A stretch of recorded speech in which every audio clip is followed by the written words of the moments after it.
Então, Tomás, fique à vontade, que Jesus te abençoe. Amém. Nossas primeiras palavras são de agradecimento a Jesus, a Deus, a essa família do Projeto União, né, do Centro União e Caridade. É sempre uma alegria e uma gratidão podermos ter essa oportunidade de trocar sentimentos, reflexões. Esperamos realmente atender aí aos corações, não só os nossos, mas dos nossos irmãos desencarnados, que também são beneficiados por essa movimentação, principalmente agora, né? Nessa situação em que estamos vivendo, está sendo muito necessário. E damos graças a Deus e gratidão também por termos à disposição essa possibilidade, com esse maquinário aí, a gente poder continuar esse trabalho do Cristo, porque é do Cristo o trabalho.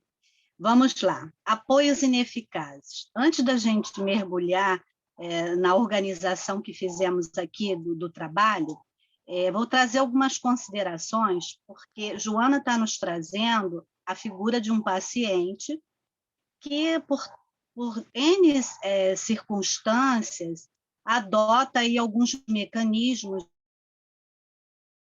de defesa para não enfrentar as próprias dificuldades. E quando nós mergulhamos nessa mensagem, apoios ineficazes, nós vemos, né, observamos, lemos sobre o paciente, e num primeiro momento nós pensamos muito no outro, né, no que está fora de nós. Nossa, olha só a conduta. Por quê? Ou nós já vivenciamos com alguém essa realidade, né, essas questões que estão aqui nessa mensagem, já conhecemos alguém assim, ou convivemos com alguém assim, da nossa vida de relação, ou conhecemos alguém que vivencia, experiencia aí essa convivência com alguém dessa natureza, com uma conduta, como nos diz Joana, patológica. Mas não podemos esquecer de nos inserir nesse contexto. Por quê? Porque nada diz que, ao ler, ao me instruir a respeito dessa situação, não significa que eu não possa, de repente, me ver numa circunstância em que eu vou justamente, vamos dizer assim, usar desses mecanismos também como uma fuga, como uma vitimização. Eu posso realmente me ver numa situação de não querer enfrentar a verdade de mim mesmo, ou algum erro que eu cometa por orgulho, né? O orgulho às vezes impede, e eu, de repente, me vejo como esse paciente também. Então, que a gente possa ver esse paciente em nós também, para que a gente possa vigiar e orar todas essas condutas, esses comportamentos que nós vamos trazer aqui. Mas também vamos trazer reflexões que possam nos auxiliar a evitar que caminhemos dessa forma, que usemos dessas estratégias. Então, vamos começar assim. Eu fui pesquisar o vocábulo apoio e encontrei 35 sinônimos dessa palavra, mas com 4 sentidos. E eu destaquei um para cada sentido, só para a gente refletir, iniciar uma reflexão. Enquanto sentido de suporte, apoio, destacamos a palavra base. Então, apoio é uma base. Enquanto sentido de ajuda, amparo. Aprovação, uma defesa. E comprovação, um argumento. Então, nós temos aí a base, a defesa, o argumento e o amparo como ideia de apoio, num sentido de apoio. E o sinônimo de ineficaz, achamos 26 sinônimos. E a palavra ineficaz, que não tem eficácia, tem 3 sentidos. O sentido de que não tem eficácia, destacamos a palavra inútil e fraco. Então, aí a gente já vai organizando uma ideia de que há uma base fraca. E que base é essa? Que base é essa? Que apoio fraco é esse? É aquela base sólida que não se constrói na vida espiritual. E aí a nossa vida tende a caminhar com complicações, com situações perturbadoras, como Joana nos traz. Que não produz, outro sentido de ineficaz é o que não produz resultados. Aí destacamos o infrutífero, quer dizer, aquilo que não dá frutos, né? E no sentido de que não é próprio, o inadequado. Normalmente, aí a gente vai pensar apoio enquanto argumento, argumentos inadequados, argumentos inúteis, base fraca, defesa inútil, ou seja, é um paciente que usa de estratégias, de mecanismos de fuga, na verdade, do enfrentamento de si mesmo, das suas dificuldades. Isso para a gente ter uma ideia geral. Mas vamos, então, ao texto de Joana. São 9 parágrafos, e para cada parágrafo trouxemos assim uma ideia geral para que a gente possa, então, ir trabalhando o que ela nos traz, o que Joana nos traz, e as reflexões que podem nos sustentar, nos amparar, nos orientar, ou seja, os apoios eficazes para que a gente evite entrar por esta trilha aí da conduta patológica, né, que chega até a gerar aí uma enfermidade aonde? Na alma, na alma. Nós temos aí o irmão José Paz na Alma, lindíssima mensagem, veio muito de encontro, vocês vão perceber isso quando a gente chegar lá mais para o finalzinho. Então, vamos seguir adiante. No primeiro parágrafo, Joana começa para nós falando desse paciente, que ela classifica como uma conduta patológica, por quê?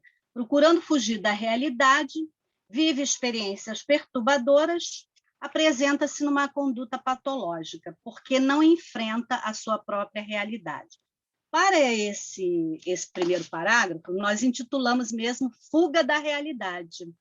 Então, é aquela pessoa que muitas vezes não admite as suas dificuldades, ou aquela situação que incorreu em erro, ela sempre vai procurar transferir para a ação do outro. Então, é muito mais fácil para esse ser descobrir, ver as dificuldades, as ações equivocadas do outro, do que se ele mesmo não gerou aquela situação. Ele nunca participe daquela situação. Ele não causou aquilo, é sempre o outro. E aí, para que a gente possa ter assim, uma reflexão sobre isso, vou indicar o Evangelho segundo o Espiritismo, capítulo 10, Bem-aventurados que são misericordiosos, os itens 9 e 10, que vai nos falar do argueiro e a trave no olho. Então, esse paciente, ele normalmente, a conduta dele é sempre ver a dificuldade, o erro, o defeito alheio, e nunca enfrenta a sua própria realidade. Ele nunca para ele nas situações que geram as experiências perturbadoras na vida dele, ou que ele causa, mas ele não tem essa percepção porque ele está sempre olhando o argueiro, né, o cisco no olho do outro e não vê a trave que está no seu. Então, é um capítulo muito bom para a gente refletir, e deste capítulo vai nos orientar a como evitar essa situação e trabalhar muito mais aquilo que trazemos como dificuldade, uma reflexão, parar para pensar diante de alguma situação que ficou difícil,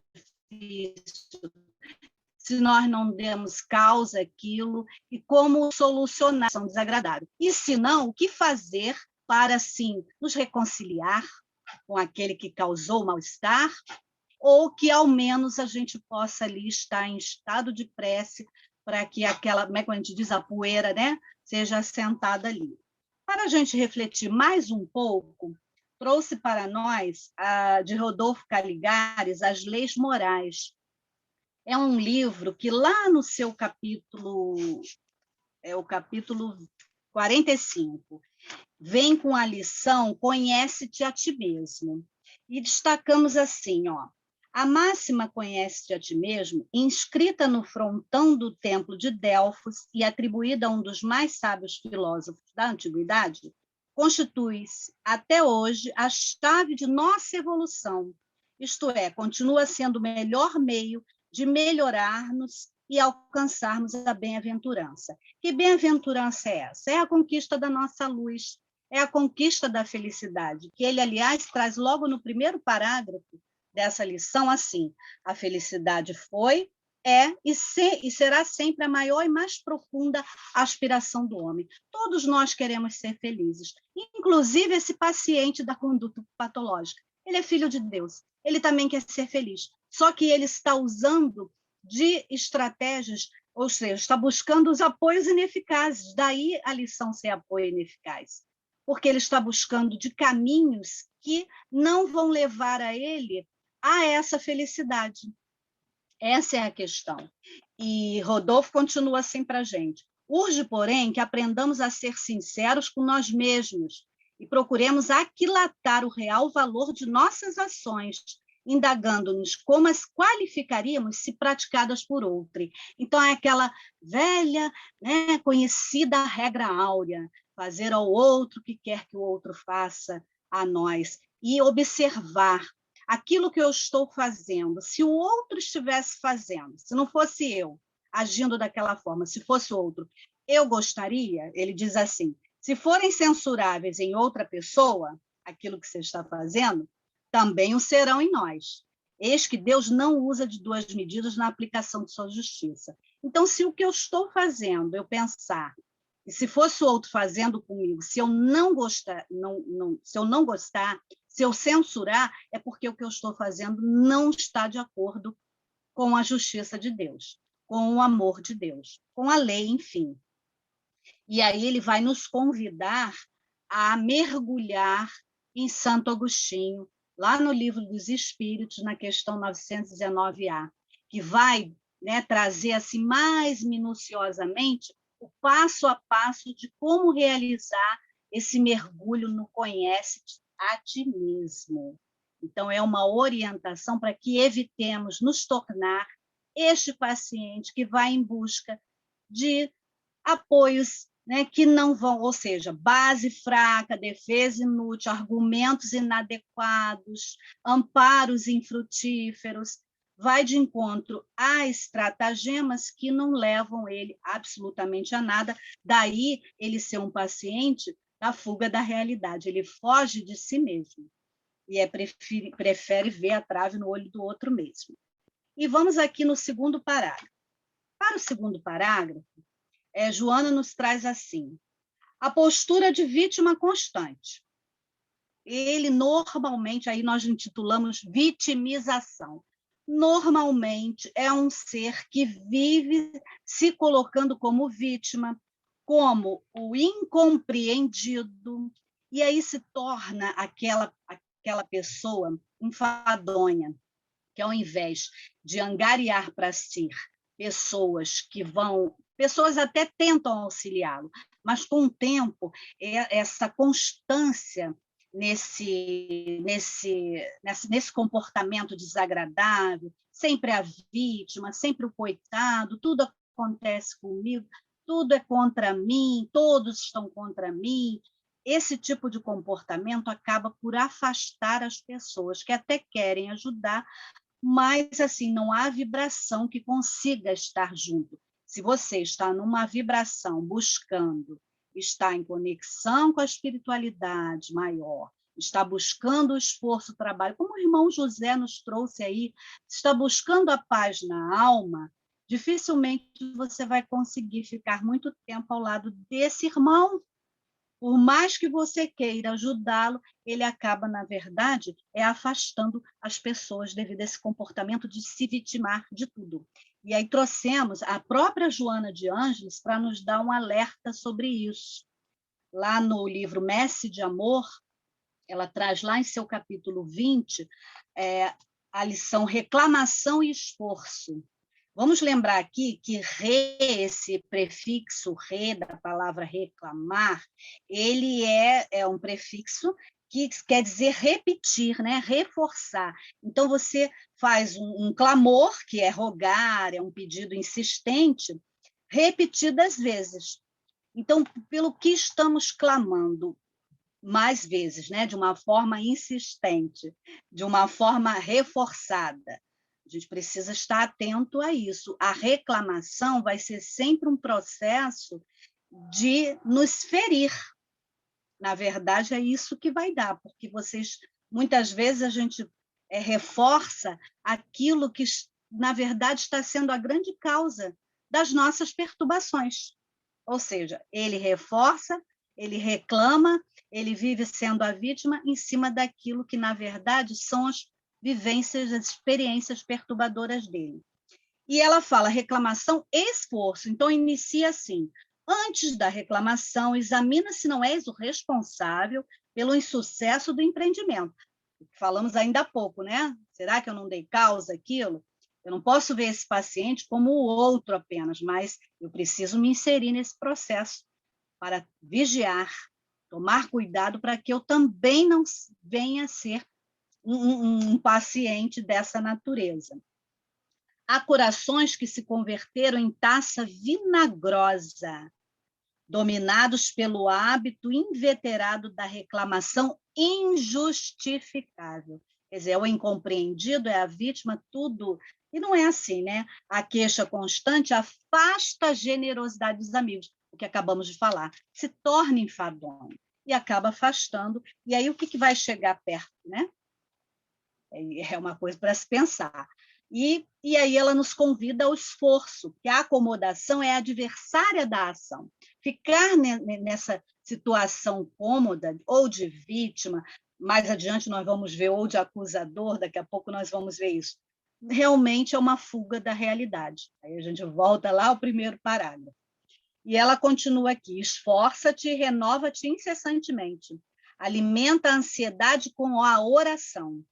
Socorre a amargura com o trabalho, atende a melancolia ajudando os outros, vence o tédio amanhando o solo, recebe a decepção continuando a obra do bem, despede a angústia no esforço da alegria alheia, suprime a dor doando tua debilidade a Jesus Cristo. E aí ela vai nos falar de Jesus Cristo, quando parecia vencido, injuriado e ferido, o mestre, sem reclamação nem revide, deu-se a si mesmo pela felicidade de todos, oferecendo à posteridade o legado de seu sublime e insuperável exemplo. Faze o mesmo. Aí nós vamos dizer assim, mas como fazer o mesmo? Aí vamos lembrar da questão 625 do Livro dos Espíritos. Qual é o modelo mais perfeito que Deus tenha nos dado para ser o nosso guia? Jesus. É Jesus. Ah, mas aí eu não consigo, não estou no patamar de Jesus. E quem disse que você tem que ser igual a Jesus? Você tem que se esforçar, como ela falou, esforça-te e renova-te incessantemente. É um trabalho de cada dia, a cada minuto, a cada hora, a cada mês, a cada semana, a cada noite. É um trabalho incessante de esforço e renovação para chegarmos à condição dele um dia. Realmente igual a Cristo nunca seremos, somos individualidades. E isso é o mais belo de Deus, sermos individualidades. Então, Jesus é um espírito ascendente. O que quer dizer isso? Ele seguiu a lei, está lá, ó, Lei 614. O que Jesus fez para ser um espírito ascendente? Ele esteve sempre próximo da lei. Está lá, 614. É a lei natural que te orienta o que fazer e o que não fazer. E você só vai ser infeliz quando se afasta dela. Ora, um ser que vive buscando, vive fugindo da sua própria realidade, vive sempre sendo a vítima, sempre sendo amargo aos outros, com tantas reclamações, ele não pode realmente estar feliz. E aí ele vai proporcionar infelicidade alheia também. E aí vamos seguir aqui no terceiro parágrafo, quando nós falávamos do acusador. Ou ele é toda essa vítima, ou ele passa a ser, aí colocamos assim, justificativa, defensiva, inverossímil, ou seja, está sempre buscando justificar uma autodefesa com coisas que não são, situações que não são verdadeiras. E algumas pessoas até caem, outras percebem. E está sempre sendo o quê? Uma defesa inútil isso. Ou ele começa a acusar, e nessa acusação, ele passa de vítima a acusador, nessa acusação ele começa a complicar até situações, gera assim uma situação de muito mal-estar às vezes, e quem sabe até tragédias. A gente não sabe até que ponto pode chegar, dependendo também da recepção que os outros fazem. Então, o que podemos fazer para evitar que, à medida que ele vai agir dessa forma, como acusador, ele vai usar de todo o veneno possível. É para envenenar mesmo a alma do outro. E aí, para evitar que realmente caiamos no desequilíbrio também, né, na sintonia dele, nós vamos buscar esse nosso modelo e guia. E eu trouxe para nós a lição de Batuíra, do espírito Batuíra, no livro Mais Luz. Ele nos dá uma orientação a respeito de pessoas que, agindo assim, acabam nos ferindo. Porque, por mais que a gente tente manter ali um certo equilíbrio, não é verdade? A gente tenta, mas a gente ainda está na caminhada também, a gente está no esforço, a gente não está completo. E mesmo ao desencarnar nessa presente existência, nessa presente encarnação, nós sabemos, nós que estamos assim já buscando a nossa madureza nos assuntos espirituais, sabemos que não vamos terminar a nossa tarefa e vamos chegar à ascendência que Jesus já tem, né? Já possui, já conquistou. A gente sabe disso. A gente tem que ser realista, mas isso não significa que eu não possa realmente almejar estar numa condição mais feliz. E agora? Não é, vou ainda passar, eu ainda tenho milhares de encarnação, que seja, mas que eu trabalhe por agora, já que eu estou com ferramentas à minha disposição. Eu digo isso até em torno deste grupo e tantos outros grupos que fazemos parte de estudos de doutrina espírita. Ora, nós estamos tendo ferramentas para isso. Então, faz-se necessário a nossa parte, que é o nosso esforço de renovação. E Batuíra nos diz assim, na lição 35, aqueles que ferem, é o nome da lição. Esperemos em Jesus, que não nos desampara. Irmão José também nos falou que Deus não desampara nunca, né? E nem Jesus, que Jesus e o Pai é um só. Aqueles que ferem, ferem a si mesmos. Os que perseguem, caluniam, caluniam e perseguem a si próprios. Que Jesus conceda a todos eles a paz que desejamos para nós. Então, a nossa movimentação para esse irmão, quando nós percebermos essa atitude de acusador, né, de veneno, quando nós percebemos, sentirmos, porque a gente já está em condições de sentir, de observar, de vigiar e orar, que a gente possa, então, pensar no Mestre. É desta forma que o Mestre se conduz? São essas palavras que ele usaria? É desta forma que ele agiria? Então, ele é o nosso modelo, nosso guia, nosso parâmetro. E a nós caberá o quê? Desejar a paz a esse irmão, porque assim, a gente não precisa ser mais do que pacífico. O pacífico é aquele que às vezes é até passivo, mas o pacificador, ele vai além. Então, ser pacífico é legal, mas às vezes existe uma certa passividade, dependendo da situação. O pacificador, ele trabalha pela paz. E como é que a gente trabalha pela paz? Nos movimentando, entrando em prece, para evitar a sintonia e compreendendo que o irmão que age assim, ele está ferindo a si mesmo. A gente não tem que entrar na sintonia da ofensa, da mágoa, da ferida. Não é a mim, porque não sou eu que estou realizando essa movimentação de ferir. Eu estou sendo ferido, então eu preciso me resguardar. E como é que eu vou me resguardar? Tem temos ferramentas aí várias para que a gente possa se resguardar disso e ainda ajudá-lo com as nossas preces, porque ele já está nessa situação ferindo a si mesmo, como nos disse ali Batuíra. E vamos lá para o nosso quarto, eu estava no terceiro, agora vamos lá para o nosso quarto parágrafo. No quarto parágrafo, Joana diz assim: tem grande preocupação em conseguir aderentes desinformados. O que ela está nos dizendo aqui? Aqui classificamos como conduta ardil.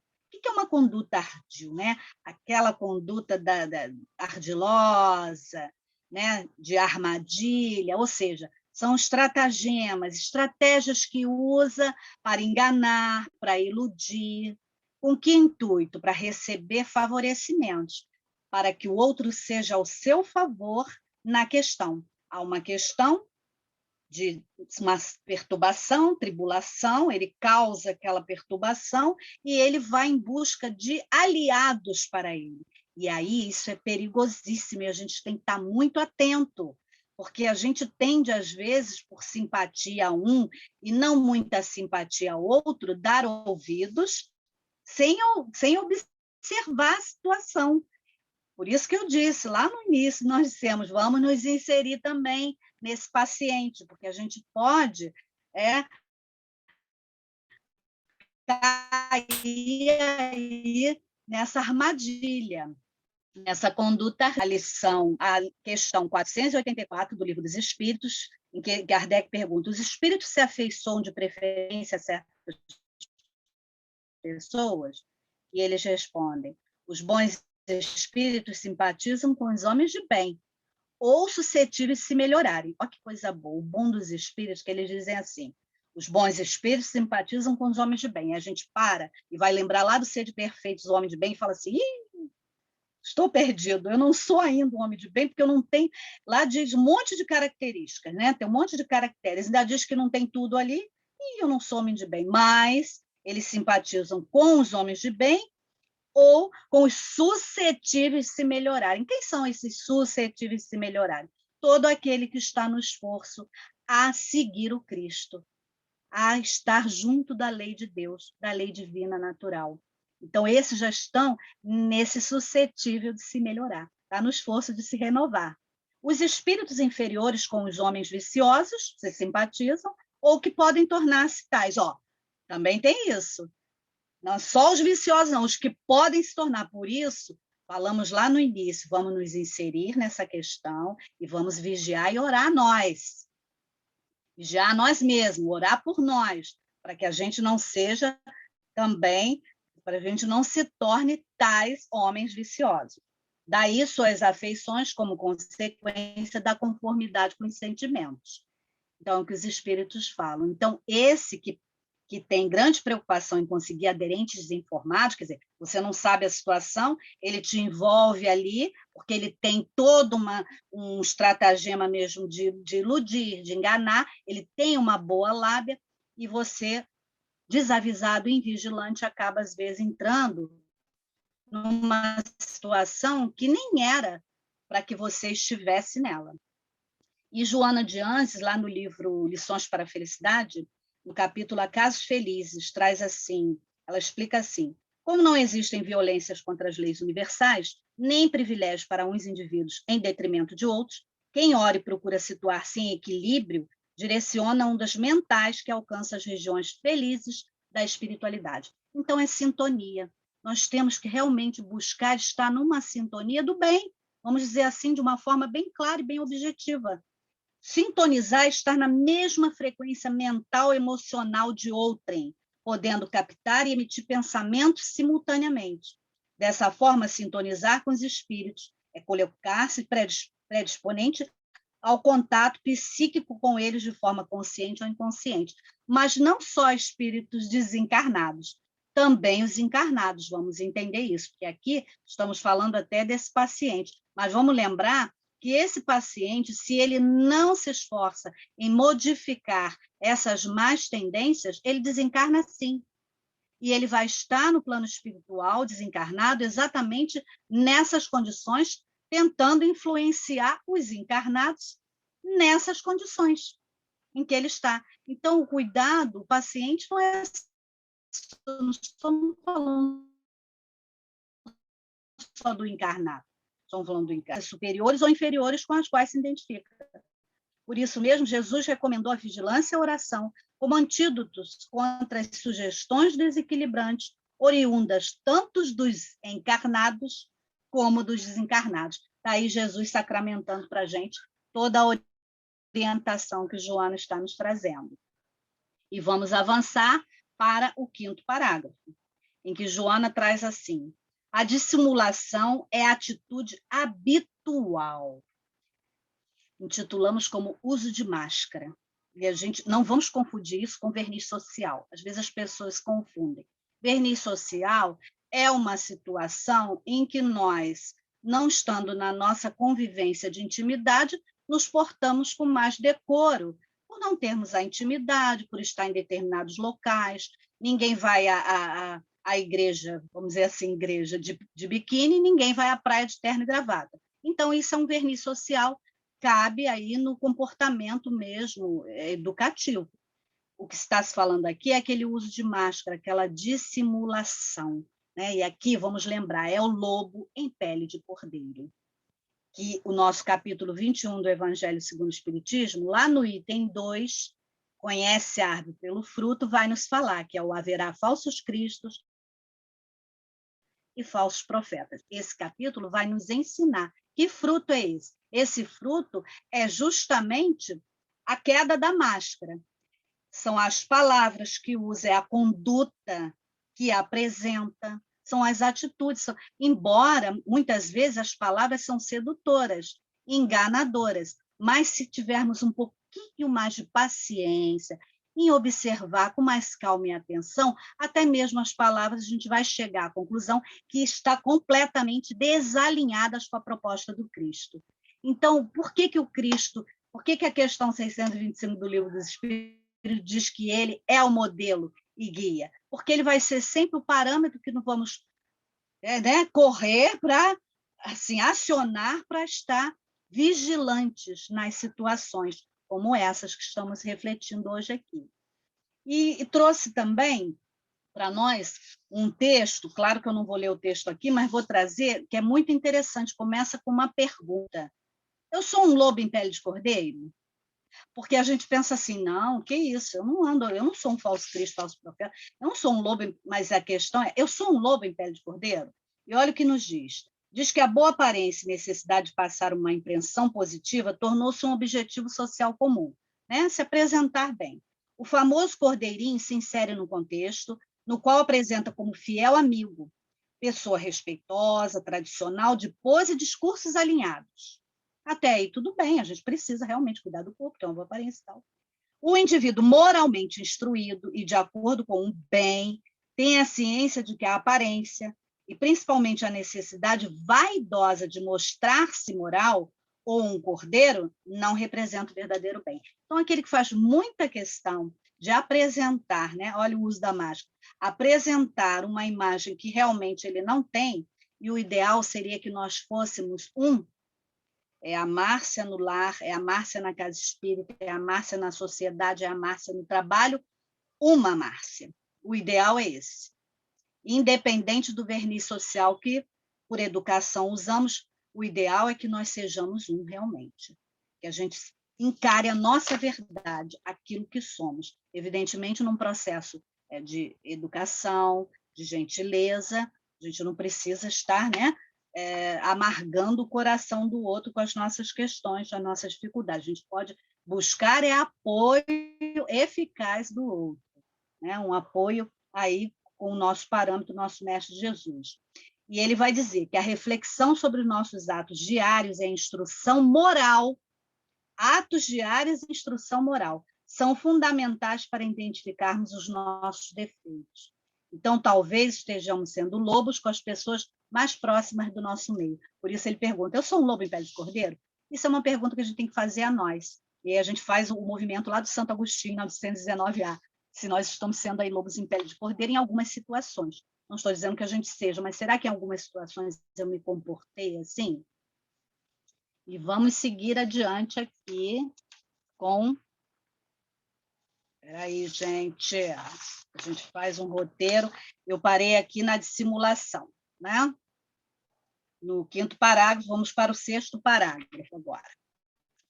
Resolvemos colocar assim um parágrafo, porque aí fica bem mastigadinho e a gente consegue estar trabalhando aí cada parte do texto, mas num todo, né? Numa ideia geral. No 6º parágrafo, Joana vai nos falar, e aí destacamos a palavra personalidade e coragem, porque ela nos fala assim, esse paciente recorre a esses apoios ineficazes por ter uma personalidade infantil, falta-lhe coragem, né, de viver ali e se esforçar em trabalhar as dificuldades, e vive no plano de fantasia e realidade. Então, esse plano de fantasia e realidade, vamos buscar aí essa personalidade, vamos buscar o Consolador de Emmanuel, para nos orientar. O que ele nos fala de personalidade? Ele diz assim: a compreensão da personalidade no mundo vem sendo muito desviada de seus legítimos valores pelos espíritos excêntricos. Porque, na verdade, esse paciente ele é um excêntrico. Ao mesmo tempo que ele não se enfrenta, ele é um excêntrico, porque ele consegue, né, ser acusador, ele consegue usar de estratégias para enganar, para seduzir. Então, ele é, né, altamente preocupado em se destacar e no vasto mundo das letras. Entendem muitos que ter personalidade é possuir espírito de rebeldia e de contradição. Quer dizer, está sempre contra alguma coisa ou tudo está contra ele, está sempre nessa situação. Mas ele, mais adiante, fala: poucos se lembraram dos bens da humildade e da renúncia para a verdadeira edificação pessoal do homem, porque para a esfera da espiritualidade pura, a conquista da iluminação íntima vale tudo, porque, encerrado a visão real da criatura, tudo isso se desfaz. E aí vai viver no plano espiritual nessa condição, continuando a se vitimizar, continuando a perturbar e sofrendo. E cada vez mais, porque no plano espiritual a visão se amplia e o sofrimento acaba se tornando, que é um sofrimento moral, já não tem nem mais o corpo físico para fazer a catarse. E também trouxe para nós analisarmos a Hermance Dufour, lá no Reforma Íntima Sem Martírio, o diálogo sobre a ilusão. Ela nos fala que definimos ilusão como sendo aquilo que pensamos, mas que não corresponde à realidade. Quer dizer, ele vive mesmo no mundo da fantasia e na irrealidade. A pior das ilusões é a que temos em relação a nós, a autoilusão. É o processo que ele faz da autoilusão. A autoilusão é aquilo em que queremos acreditar sobre nós mesmos, mas que não corresponde à realidade do que verdadeiramente somos. É a miragem de nós próprios ou aquilo que imaginamos ser. E o tempo todo é isso. Falta-lhe a coragem. E falando em coragem, lembrei até do Bem-aventurados aflitos, do bem mal sofrer, está lá uma orientação falando de coragem. Que Deus quer de nós a coragem. Ele não desampara, mas quer de nós o trabalho da coragem, que enfrentemos os momentos de dores também. E perceber que a dor ela é um mecanismo que vai justamente nos auxiliar a evitar toda a dor patológica. Então, a gente precisa compreender melhor a dor como uma alavanca mesmo de sairmos dessas armadilhas, vamos dizer assim. E vamos lá, que eu já estou assim, quase, né? Estou no crivo ali, mas vamos para o nosso 7º parágrafo. O 7º parágrafo, como ela vem falando, o ser psicológico maduro enfrenta desafios e vence-os com naturalidade, quando se fragiliza, para, reflexiona e recomeça, colocamos o nome de o apoio eficaz. Agora não é mais porque aquele que está maduro, que trabalha, e mesmo quando cai, ele se levanta, ele para refletir, ele está buscando um apoio eficaz. E trouxemos, então, para a nossa reflexão, o capítulo 18, muitos chamados, poucos escolhidos, no item 7, os que dizem Senhor, Senhor, que vai nos falar da casa construída sobre a rocha. Ou seja, nós precisamos de uma base sólida, não de uma base fraca, como falamos anteriormente. A base sólida é construir sobre a rocha a nossa caminhada. Aí como se constrói? Já falamos N ferramentas aqui que podemos usar, a começar pelo nosso modelo e guia. E no 8º parágrafo, intitulamos o faz de conta. Por que o faz de conta? Porque já o indivíduo imaturo não se enfrenta, nem a ninguém enfrenta. Como forma de postergar decisões e soluções, transfere, às vezes, uma realização. Ele, às vezes, até para não ter que ficar pensando, não ter que dar solução nem decisão, ele diz que vai realizar alguma coisa, mas ele não tem compromisso. Ou seja, é o faz de conta porque ele não sabe usar do seu livre-arbítrio, ele não faz bom uso da liberdade, nem entende o que é liberdade, e nem tem responsabilidade com nada, não tem noção de responsabilidade. E ele compromete aí, às vezes, prejudica todo um trabalho, porque ele se coloca ali no momento para não ter dor de cabeça, mas ele não realiza. E aí trouxemos assim, considerações assim. Liberdade significa o direito de agir segundo a própria vontade ou livre-arbítrio, desde que pessoas ou instituições não sejam prejudicadas, mas ele prejudica, porque ele não tem compromisso nem noção de responsabilidade. Sobre a liberdade, podemos procurar a questão 825 do Livro dos Espíritos, que Kardec vai nos falar da liberdade relativa. E a noção de responsabilidade está apoiada nos preceitos éticos e morais que a sabedoria do Evangelho de Jesus sintetiza em suas lições, das quais aí ele traz o mandamento maior aqui nessa citação. Então, este ser, este paciente, ele não exercita esse mandamento. Amarás o Senhor teu Deus de todo o teu coração, de toda a sua alma, e o segundo mandamento, amarás o teu próximo como a ti mesmo. Não, tudo aquilo, portanto, que quereis que os homens vos façam, fazei-o vós a eles, pois esta é a lei e os profetas. Ele não trabalha, ele não se compromete com isso, e ele vive infeliz, tentando fazer o outro infeliz. E eu sei que eu estou, de repente, estou aí passando os 2 minutinhos, mas, assim, é porque o meu relógio talvez esteja um pouco adiantado, eu já coloco assim mesmo, porque eu sou terrível. No 9º, para nós finalizarmos aí a ideia desse texto dos apoios ineficazes, o que fazer? Como falamos lá no início, o que fazer para não nos tornarmos esse paciente? Não quer dizer que a gente vai chegar a uma conduta patológica, porque estamos aí no esforço, na renovação do dia a dia, junto com Jesus, com essa doutrina maravilhosa, mas tenhamos cuidado, porque nós estamos no mundo. É o homem no mundo, precisa trabalhar o homem de bem, mas precisa vivenciar o mundo. E aí, Joana nos diz, serão necessários muitos esforços para libertar-se dessa tendência de recorrer a apoios ineficazes. Em qualquer situação, ser-lhe-á sempre exigido o trabalho. Então, é o trabalho. E o trabalho, para este item, este parágrafo, intitulamos Trabalho de Transformação. E a gente sabe que essa transformação é do nosso mundo íntimo. Edificar-nos, por isso que eu falei, vou falar o irmão José agora, edificar-nos na paz do Cristo de Deus. Deixo-vos a minha paz vos dou. Não vou-la dou como o mundo a dá. Não se turbe o vosso coração, nem se atemorize. João 14, 27. E aí, para finalizar, eu amo poesia, mensagem, principalmente dessa doutrina, esses benfeitores. Eu trouxe o Francisco Cândido Xavier, Espíritos Diversos, o livro Cura, na lição Indicações, que vai nos dizer assim: tantas perguntas em nós, no entanto, em linhas gerais, eis a resposta da vida: trabalhar um tanto mais. Conflitos rogam socorro entre filhos, mães e pais. O amor carreia um pedido, tolerância um tanto mais. Provações nos desafiam às lutas descomunais. A verdade traça a norma, paciência um tanto mais. Desacertos nos induzem a desalentos fatais. Entretanto, a fé proclama esperança um tanto mais. Incompreensão aparece lançando golpes brutais, mas o perdão solicita esquecer um tanto mais. Por fim, vem a voz do Cristo nos ensinos imortais. Irmãos, a paz que vos dou é servir um tanto mais. Casimiro Cunha, possamos servir sempre a obra do Cristo, lembrando que a obra é dele, que todas as casas são de Jesus.